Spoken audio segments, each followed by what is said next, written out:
ऐसा नाम जिसे हर कोई जानता है। नमस्कार दोस्तों, जनसंसद न्यूज में आपका स्वागत है। मैं आपको बताते चलूं कि अभी बिहार की धरती पर छोटू हत्याकांड का मामला सुलझ भी न सका, तब तक पंकज हत्याकांड की लेकर चर्चाएं बढ़ गई।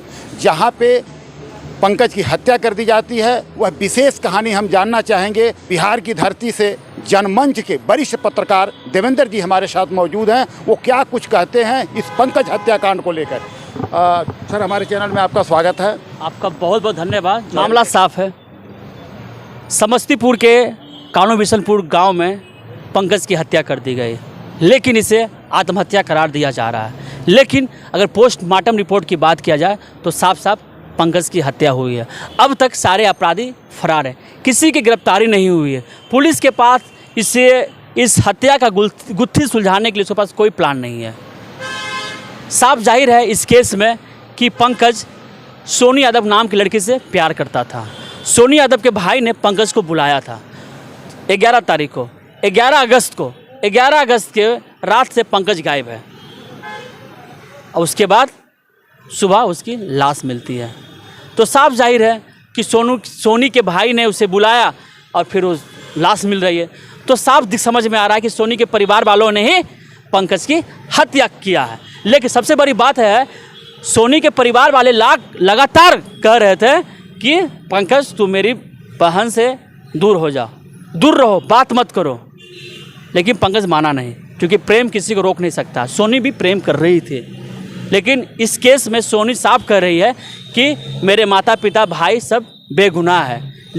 ये लड़की साफ मुँह कर रही है। अगर लेकिन देखा जाए, सोनी ने अंतिम मैसेज पंकज को किया कि मिलना है, ये सब बातें हुई। तो साफ दिख रहा है कि सोनी से प्यार कर रहा था पंकज और सोनी भी प्यार कर रहा था पंकज से। देवेंद्र जी, क्या लगता है कि बिहार की धरती पर प्यार करना अपराध है?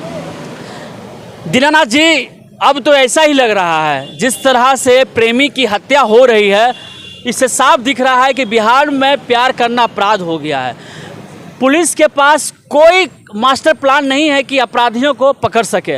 अपराधी को भी पता है कि किसी प्रेमी की हत्या कर दो और खुद फरार हो जाओ, क्योंकि पुलिस जो है चूड़ी पहनी हुई है, पुलिस कुछ नहीं कर पाएगी। साफ दिख रहा है ना। आरती छोटू केस में क्या हुआ, अब तक सारे अपराधी पकड़े नहीं गए, कुछ अपराधी पकड़े गए। तो यहाँ तो पंकज का जिस तरह से निर्मम हत्या किया गया, उसकी हत्या करके बिजली के टावर पर लटका दिया गया। एक संदेश दिया कि देख लो, जिस तरह से लटकाया गया है ना, उस तरह से जो भी प्रेम कर रहा है उसी तरह उसको लटका दिया जाएगा। क्योंकि अपराधी समझ चुका है कि बिहार पुलिस कुछ नहीं कर पाएगी। बिहार में सुशासन बाबू की सरकार है, जहाँ पे जनता बहुत अरे काहे का सुशासन सरकार, ये घंटा का सरकार है। जब अपराधी को बेलगाम नहीं कर सकते, अपराधी को रोक नहीं सकते, तो काहे का सुशासन। हाँ, पटना में दिन दहाड़े एक लड़का ने एक लड़की को गोली मार दिया।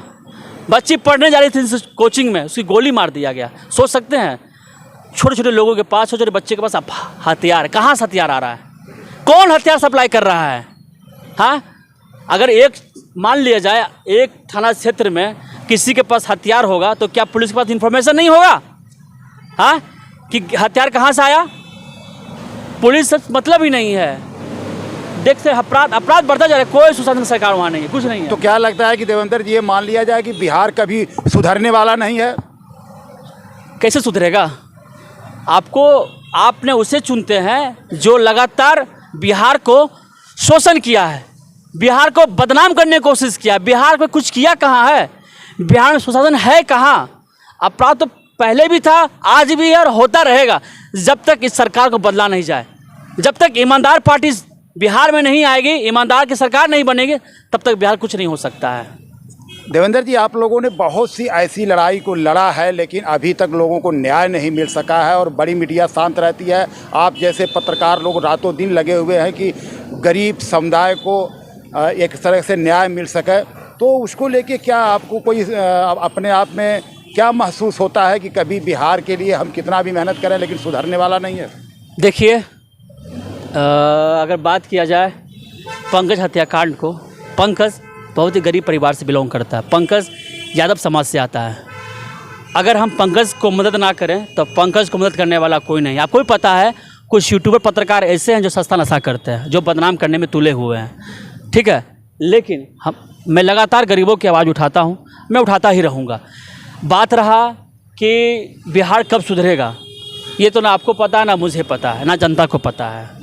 पता है उसे जो वोट करता है। अच्छे नेता को वोट नहीं करते हैं, वोट उन्हें करते हैं जो उनको सुनता नहीं है। पंकज हत्याकांड में क्या हुआ, ना विधायक मिलने गया, ना सांसद मिलने के लिए गया, कोई भी प्रतिनिधि मिलने के लिए नहीं गया। कौन पहुंचा?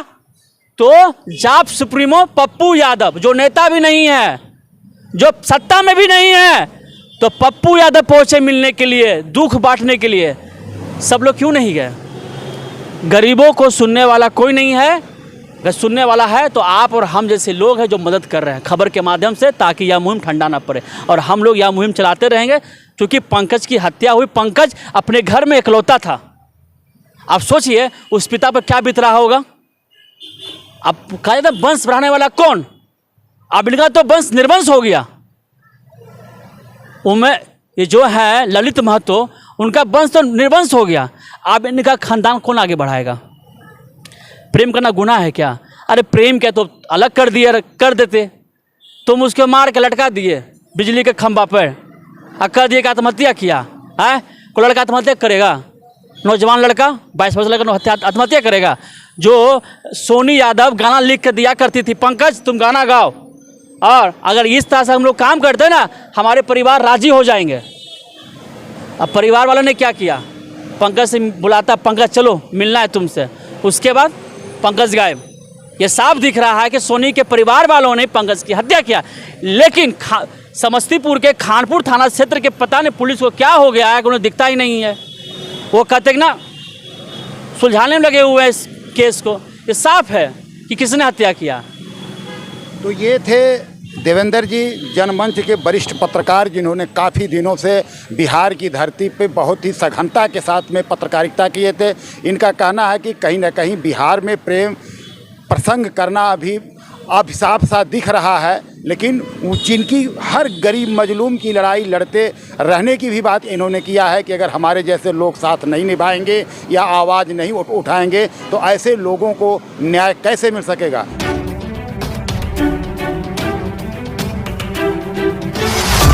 मीडिया इंडस्ट्री में एक ऐसा नाम जिसे हर कोई जानता है,